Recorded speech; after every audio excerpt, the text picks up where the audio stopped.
வரகி பக்தர்கள் அனைவருக்கும் வணக்கம். இது நம்ம ஆதி வரகி யூடியூப் சேனல். வரகி அணையோட அருள் பரிபூர்ணமா எல்லாருக்குமே கிடைக்கணும்னு மனசார பிரார்த்தனை செஞ்சுக்கிட்டு நாம இந்த பதிவை ஆரம்பிக்கலாம். நாளைக்கு டிசம்பர் மாசம் 15ஆம் தேதி ஞாயிற்றுக்கிழமை, கார்த்திகை மாசத்தோட பௌர்ணமி. ரொம்ப ரொம்ப அற்புதமான ஒரு நாள்னே சொல்லலாம்.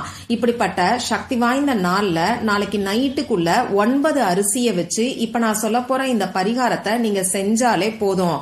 வரப்போற 2025வது வருஷத்துல நிச்சயமா ராஜ யோகம் உங்களுக்கு ஏற்படும்னே சொல்லலாம். நல்ல ஒரு கோடீஸ்வர யோகத்தை ஏற்படுத்தி கொடுக்கக்கூடிய சக்தி வாய்ந்த பரிகாரத்தை தான் இப்ப நான் உங்களுக்கு சொல்ல போறேன்.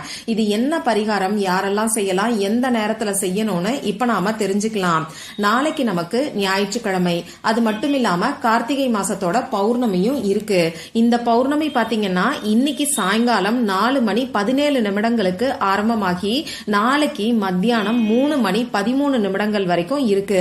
அந்த வகையில பௌர்ணமி திதிக்காக செய்ய வேண்டிய பணவசிய தாந்திரிக பரிகாரங்களை இன்னைக்கு சனிக்கிழமை நாள்லயே நீங்க செய்யலாம்.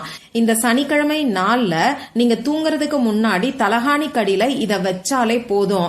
விடியக்கூடிய பொழுதுல பணவரவுல அதிரடியான மாற்றங்கள் ஏற்படும்னு சொல்லி ஏற்கனவே நம்ம சேனல்ல ஒரு வீடியோ நான் உங்களுக்கு கொடுத்திருக்கேன். அந்த வீடியோல சொல்லியிருக்கக்கூடிய பரிகாரம் இன்னைக்கு சனிக்கிழமை நாள்ல உங்களால செய்ய முடியலனா கூட நாளைக்கு ஞாயிற்றுக்கிழமை நாள்ல தாராளமா நீங்க செய்யலாம். அந்த வீடியோவோட லிங்கை இந்த வீடியோவோட எண்ட் ஸ்கிரீன்லயும் மேல ஐகார்ட்லயும் நான் உங்களுக்காக கொடுக்கறேன். விருப்பம் இருக்கிறவங்க செக் பண்ணி பாருங்க. அடுத்ததா இன்னைக்கு நமக்கு கார்த்திகை மாசத்தோட பௌர்ணமி மட்டும் இல்லாம ஒரு சக்தி வாய்ந்த கடவுளோட ஜெயந்தி, அதாவது ஒரு கடவுள் அவதரிச்ச நாள்னே சொல்லலாம். அதிர்ஷ்டம் இருக்கிறவங்களால மட்டும்தான் அவரை பத்தி தெரிஞ்சுக்க முடியும். இப்படிப்பட்ட சக்தி வாய்ந்த நாள்ல நம்ம வேண்டுதல்கள் நிறைவேறதுக்கு நம்ம சொல்ல வேண்டிய ஒரு வரி மந்திரத்தை பத்தியும் இன்னொரு வீடியோல நான் உங்களுக்கு சொல்லியிருக்கேன். அந்த வீடியோவோட லிங்கையும் இந்த வீடியோவோட எண்ட் ஸ்கிரீன்லயும் மேல ஐகார்ட்லயும் கொடுக்கறேன். விருப்பம் இருந்ததுன்னா செக் பண்ணி பாருங்க. பொதுவா இந்த பௌர்ணமி நாள்னாலே பிரபஞ்ச சக்தி அதிக அளவுல இருக்கும். இந்த பிரபஞ்ச சக்தியை நாம பயன்படுத்தி செய்யக்கூடிய பரிகாரங்களுக்கும் வழிபாடுகளுக்கும் நமக்கு கை மேல பலன் கொடுக்கும். ஒவ்வொரு மாசமும் வரக்கூடிய பௌர்ணமியும் ஒவ்வொரு முறையில நமக்கு சக்தி வாய்ந்ததா இருக்கு. அதுலயும் கார்த்திகை மாசத்துல வரக்கூடிய பௌர்ணமி பத்தி நான் சொல்ல வேண்டியதே இல்ல. எந்த அளவுக்கு சக்தி வாய்ந்ததுன்னு உங்க எல்லாருக்குமே தெரியும். இப்படிப்பட்ட பௌர்ணமி நாளைய நாள்ல இருக்கு. 9 அரிசியை மட்டும் வச்சு இப்ப நான் சொல்ல போற பரிகாரத்தை இந்த நாள்ல நீங்க செஞ்சாலே போதும். வரப்போற 2025ல நல்ல ஒரு கோடீஸ்வர யோகத்தையும் அதிர்ஷ்டத்தையும் இந்த பரிகாரம் உங்களுக்கு ஏற்படுத்தி கொடுக்கும். இப்போ இந்த பரிகாரத்தை நாளைக்கு யாரெல்லாம் செய்யலாம்னு பாத்தீங்கன்னா எல்லாருமே செய்யலாம். பணம் சம்பந்தப்பட்ட பிரச்சனைகள் இருக்கிறவங்களும் செய்யலாம், பண தேவை இருக்கிறவங்களும் செய்யலாம், பணவரவை அதிகரிக்கணும்னு நினைக்கிறவங்களும் தாராளமா செய்யலாம். ஒரு சிலருக்கெல்லாம் பாத்தீங்கன்னா பண தடைகள் இருக்கும். தடைப்பட்ட பணம் உங்க கைக்கு வர்றதுக்காகவும் இந்த பரிகாரத்தை நீங்க செய்யலாம். அதே மாதிரி பணத்தை கொடுத்துட்டேன், எனக்கு திரும்பி வரமாட்டேங்குதுன்னு சொல்றவங்களும் இன்னைக்கு நிறைய பேரு. இப்படி கொடுத்த பணம் திரும்பி வர்றதுக்காகவும் இந்த பரிகாரத்தை நீங்க செய்யலாம். இன்னும் ஒரு சிலருக்கு பாத்தீங்கன்னா வேலையில எந்த ஒரு முன்னேற்றமும் இருக்காது. செய்கின்ற தொழிலையோ வியாபாரத்திலேயோ எந்த ஒரு லாபமும் இல்லாம அப்படி கிணத்துல போட்ட கல்லு மாதிரி முடங்கி போன ஒரு சூழ்நிலையில இருக்கும். இந்த மாதிரி உங்களுக்கு எந்த ஒரு முன்னேற்றமும் இல்லைன்னா கூட இந்த பரிகாரத்தை செய்யுங்க. அடுத்ததா இன்னைக்கு எல்லாருக்குமே தீராத பிரச்சனை கடன் பிரச்சனை.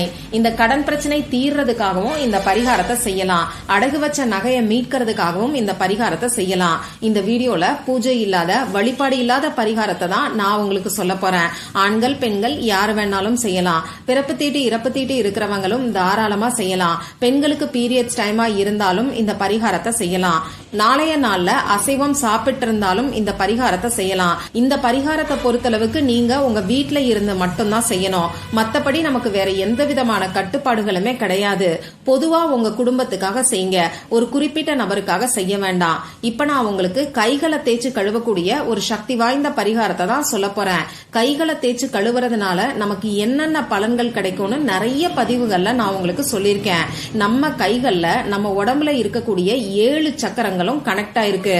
நம்ம கைகள் மூலமா அந்த 7 சக்கரத்தையும் நாம ஆக்டிவேட் பண்ணலாம். இந்த 7 சக்கரங்களும் நம்ம உடம்புல சீரா இயங்குச்சுன்னா நம்ம வாழ்க்கையில நமக்கு எந்த ஒரு கஷ்டமும் இருக்காது.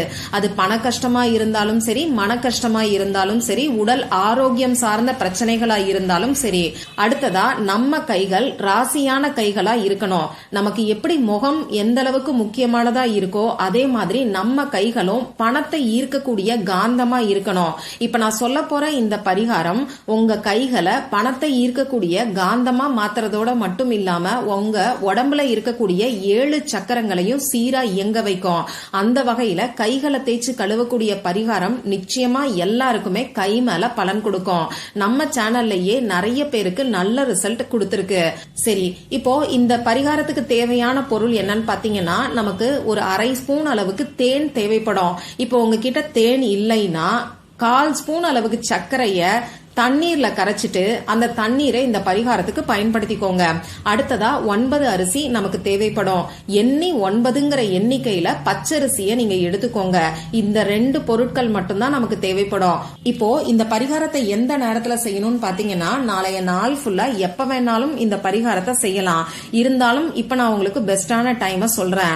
நாளைக்கு நமக்கு பௌர்ணமி மத்தியானம் 3 மணி 13 நிமிடங்களுக்கு முடியுது. அந்த வகையில பௌர்ணமி முடிஞ்சதுக்கு அப்புறமா வர சோடச கலை நேரம், அதாவது நம்ம மனசுல நினைச்சத அப்படியே நிறைவேற்றி கொடுக்கக்கூடிய சோடச கலை நேரம் நாளைக்கு மத்தியானம் 2 மணி 12 நிமிடங்களுக்கு ஆரம்பமாகி நாளைக்கு சாயங்காலம் 4 மணி 14 நிமிடங்கள் வரைக்கும் இருக்கு. இந்த குறிப்பிட்ட 2 மணி நேரத்துல இந்த பரிகாரத்தை நீங்க செய்யறதுக்கு பாருங்க. ஏன்னா சோடச கலை நேரத்துல நாம செய்யக்கூடிய பரிகாரங்களுக்கு உடனடியா நமக்கு பலன் கிடைக்கும்.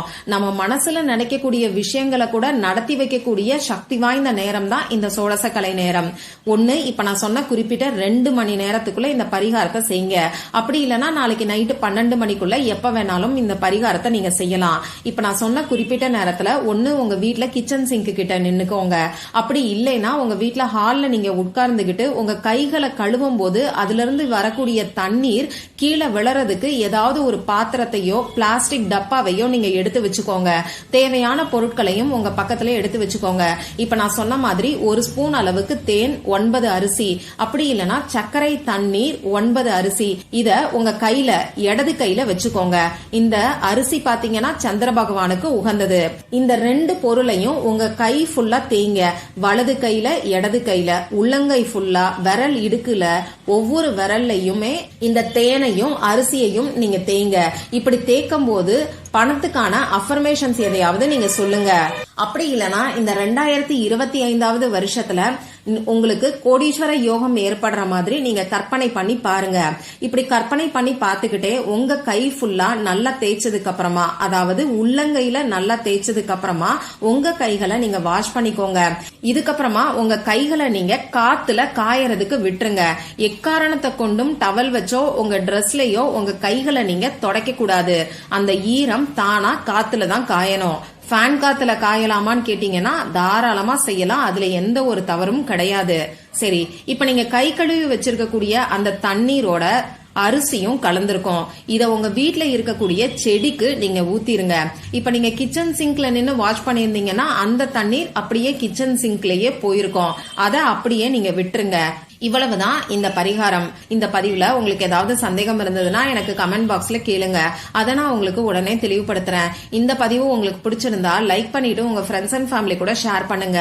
இந்த மாதிரி அந்தந்த நாளுக்கும் நேரத்துக்கும் திதிக்கும் உரிய வழிபாடுகளையும் பரிகாரங்களையும் நீங்க மிஸ் பண்ணாம தெரிஞ்சுக்கிறதுக்கு நம்ம சேனலை மறக்காம சப்ஸ்கிரைப் பண்ணிட்டு பக்கத்துல இருக்கக்கூடிய பெல் ஐகானையும் பிரஸ் பண்ணிக்கோங்க.